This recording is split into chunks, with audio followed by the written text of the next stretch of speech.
எல்லாருக்கும் வணக்கங்க. இந்த வீடியோல நம்ம எத பத்தி பார்க்க போறோம் அப்டின்னா, ஃபயர் சர்வீஸுக்கு வந்து மெடிக்கல், அப்புறம் வந்து வெரிஃபிகேஷன் எப்படி இருக்குங்கிறத பத்தி நம்ம இந்த வீடியோல தெளிவா பார்த்துருவோம்.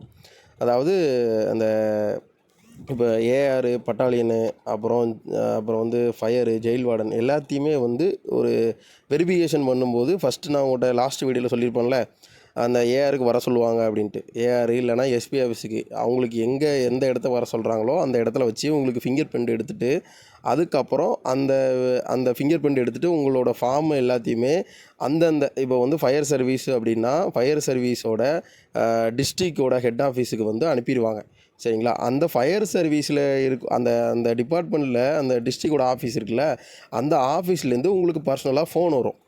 ஃபோன் வந்து தம்பி இந்த டேட்டில் வந்து உங்களுக்கு மெடிக்கல் இருக்குப்பா, நீங்கள் வந்துருங்க அப்படின்னு சொல்லி, இந்த ஹாஸ்பிட்டல் அப்படின்னு சொல்லி எந்த கவர்மெண்ட் ஹாஸ்பிட்டல் எந்த ஹாஸ்பிட்டலோ அந்த ஹாஸ்பிட்டலுக்கு வர சொல்லிடுவாங்க. சரிங்களா? அப்போம்போது உங்களுக்கு கூட 2 ஃபயர்மேன் வருவாங்க. அவங்க வந்து உங்களுக்கு உண்டான மெடிக்கல் எல்லா வெரிஃபிகேஷனும் மெடிக்கல் உங்களுக்கு வெரிஃபிகேஷன் முடிச்சிருப்பீங்கள்ல, அந்த சைட் பை சைடாக நடக்கும்போதே உங்களுக்கு மெடிக்கலும் சேர்த்து ஸ்டார்ட் பண்ணுவாங்க.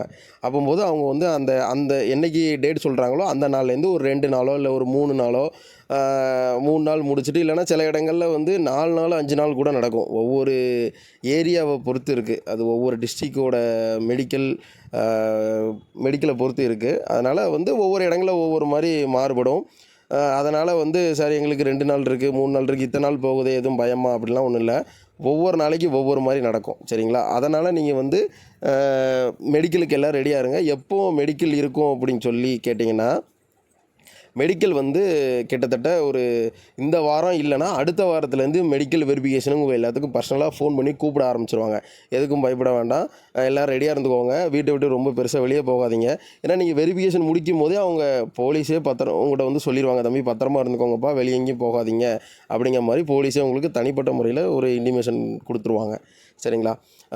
அப்புறம் வந்து இங்கே என்ன நடக்கும், ஏஆர், பட்டாலியனு, ஜெயில் வார்டனு இவங்களுக்கெல்லாம் என்ன நடக்குதோ சேம் மெடிக்கல் தான் ஃபயருக்கும் இருக்கும். சரிங்களா? என்ன ஃபயருக்கு வந்து முன்ன பின்ன இருக்கும். இப்போது இவங்க ஒரு நாள் கூப்பிட்டாங்க அப்படின்னா, அதாவது அந்த வெரிஃபிகேஷன் உங்களுக்கு வந்து இந்த ஃபார்மை ஃபில்லப் பண்ண சொல்கிறாங்கல்ல ஏஆரில் இல்லை எஸ்பி ஆஃபீஸில், அந்த ஃபார்மை ஃபில்லப் பண்ணும்போது ஏஆர், ஜெயில் வார்டனு, பட்டாலியனு, அப்புறம் வந்து ஃபயரு எல்லாமே வந்து ஒன்று போல் இருப்பீங்க மேக்ஸிமம். அதுக்கப்புறம் தான் உங்களை வந்து அந்தந்த டிபார்ட்மெண்ட் வைஸாக கணக்கெடுத்து இவ்வளோ பேர் வந்து இருக்காங்க, ஜெயில் வார்டனில் இவ்வளோ இருக்காங்க, ஃபயரில் இவ்வளோ இருக்காங்க அப்படின்னு சொல்லிட்டு எல்லாத்துக்கும் தனித்தனியாக தான் மெடிக்கல் நடக்கும். மெடிக்கல் வந்து ஒன்றா நடக்காது. ஏஆருக்கு தனியாக நடக்கும், ஏஆர் பட்டாலியனுக்கு கூட ஒன்று போல் நடக்க வாய்ப்புகள் இருக்குது. அப்புறம் ஜெயில் வார்டனுக்கு தனியாக நடக்கும், ஃபயருக்கு தனியாக நடக்கும். சரிங்களா? அதாவது இப்போ வந்து ஃபயருக்கு வந்து இங்கே என்ன நடக்குதோ சேம் ப்ரொசீஜர் தான் அங்கேயும் நடக்கும். மெடிக்கலும் சேமாக தான் இருக்கும். மெடிக்கல் எந்தவித மாற்றமும் இல்லை. சரிங்களா? அதாவது நீங்கள் நிறைய பேர் வந்து சில டவுட்டு கேட்டுட்ருக்கீங்க, சார் நான் அந்த ஆப்ரேஷன் பண்ணியிருக்கேன், இந்த ஆப்ரேஷன் பண்ணியிருக்கேன்ட்டு. அதாவது இதை நீங்கள் வந்து டாக்டர்கிட்ட தான் நீங்கள் கரெக்டாக தெளிவாக சொல்லணும். ஏன்னா அவங்க தான் இதனால் நீங்கள் வந்து ட்ரைனிங் பண்ணலாமா, பண்ண முடியாதா, உங்கள் ஹெல்த்து வந்து எப்படி இருக்குங்கிறது டாக்டருக்கு தான் க்ளீனாக தெரியும்.